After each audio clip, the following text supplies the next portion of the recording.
एक अखबार की खबर में एक लाइन छपी थी कि सुखदेव सिंह गोगामेडी एक कुख्यात हिस्ट्री सीटर था जिसके खिलाफ राजस्थान और हरियाणा में 30 से अधिक आपराधिक मामले दर्ज थे। राजस्थान की राजनीति में एक मर्द नेता था जो न केवल किसानों, नौजवानों, गरीबों की आवाज उठाता है बल्कि वर्तमान में जो प्रेस की आजादी के लिए आज भी मुखरता से अपनी बात रख रहे हैं।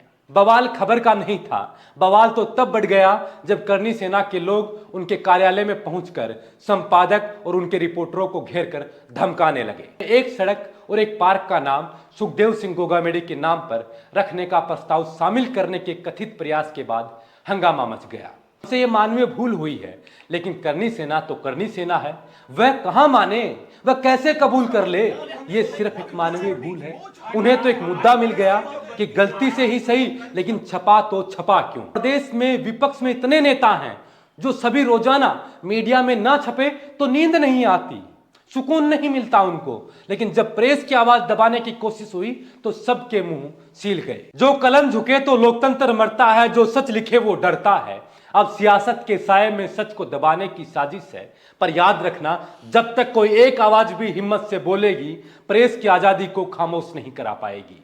जी हां, सुखदेव सिंह गोगामेडी जो भले ही अब इस दुनिया में नहीं रहे, लेकिन विवादों का साया आज भी उनका पीछा नहीं छोड़ रहा। आखिर मैं ऐसा क्यों कह रहा हूं, तो सुनिए। एक अखबार की खबर में एक लाइन छपी थी कि सुखदेव सिंह गोगामेडी एक कुख्यात हिस्ट्री सीटर था जिसके खिलाफ राजस्थान और हरियाणा में 30 से अधिक आपराधिक मामले दर्ज थे। टाइम्स ऑफ इंडिया की खबर में इन दो लाइनों की वजह से जयपुर राजधानी में बड़ा बवाल हो गया। बवाल खबर का नहीं था, बवाल तो तब बढ़ गया जब करनी सेना के लोग उनके कार्यालय में पहुंचकर संपादक और उनके रिपोर्टरों को घेर कर धमकाने लगे। चलिए पहले थोड़ा आपको उस खबर के बारे में बता देता हूं, फिर हम बात करेंगे कि क्या लोकतंत्र में प्रेस की आजादी यही है। अगर कोई खबर छपी है और उस खबर में आपकी सहमति नहीं है, उस खबर से आप संतुष्ट नहीं है, आपको रास नहीं आ रहा, उस खबर में कोई मानवीय त्रुटि है, तो फिर आप अपने लोगों को लेकर उनके कार्यालय में जाएंगे, दबंगई के साथ इस तरीके से हावी हो जाएंगे। मानो इस देश में लोकतंत्र ही नहीं है, कानून नाम की कोई चीज ही नहीं है। टाइम्स ऑफ इंडिया अखबार में 10 अक्टूबर को एक खबर छपती है। खबर अंग्रेजी में है, तो आपकी सहूलियत के लिए इसे थोड़ा हिंदी में बता देता हूं। अखबार लिखता है कि गुरुवार को मेयर सौम्या गुर्जर द्वारा जेएमसीजी की कार्यकारिणी समिति के एजेंडे में एक सड़क और एक पार्क का नाम सुखदेव सिंह गोगामेडी के नाम पर रखने का प्रस्ताव शामिल करने के कथित प्रयास के बाद हंगामा मच गया। गोगामेडी राजस्थान और हरियाणा में 30 से ज्यादा आपराधिक मामलों वाले कुख्यात हिस्ट्री सीटर हैं। इस प्रस्ताव से पार्षदों और निवासियों में आक्रोश फैल गया और गुरुवार को होने वाली समिति की बैठक स्थगित कर दी गई। गोगामेडी, जिनकी 5 दिसंबर 2023 को जयपुर में गैंगवार में गोली मारकर हत्या कर दी गई, अपने व्यापक आपराधिक रिकॉर्ड के लिए जाने जाते थे, जिसमें हत्या के प्रयास, अपहरण, डकैती, बलात्कार और अवैध हथियार रखने जैसे गंभीर आरोप शामिल थे।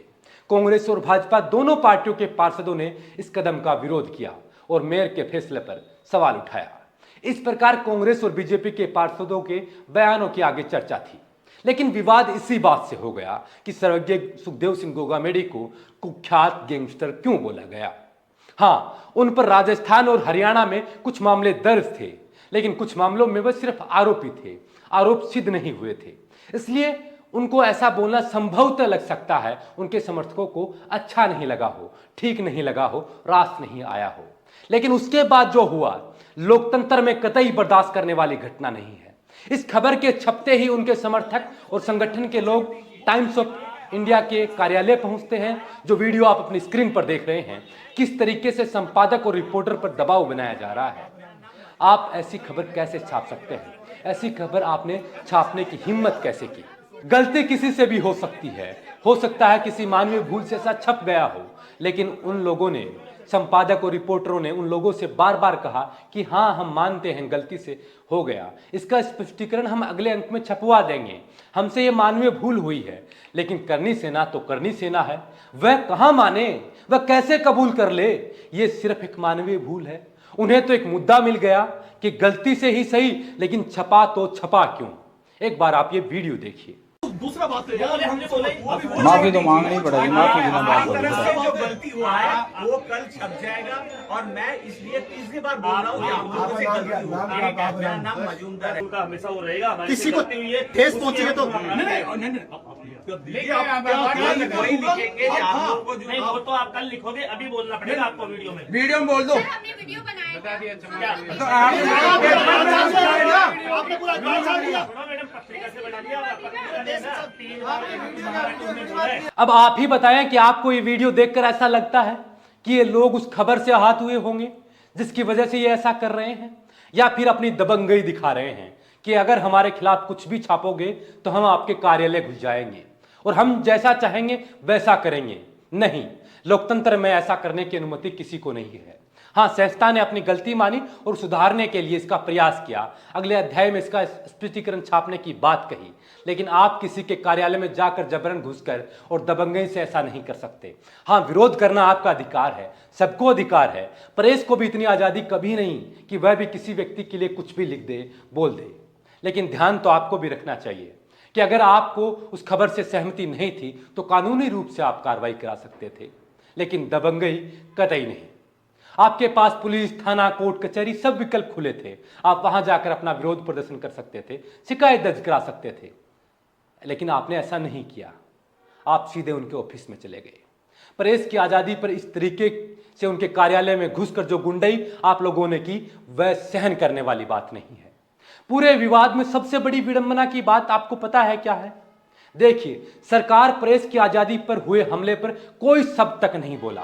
कार्रवाई करनी तो दूर की बात है।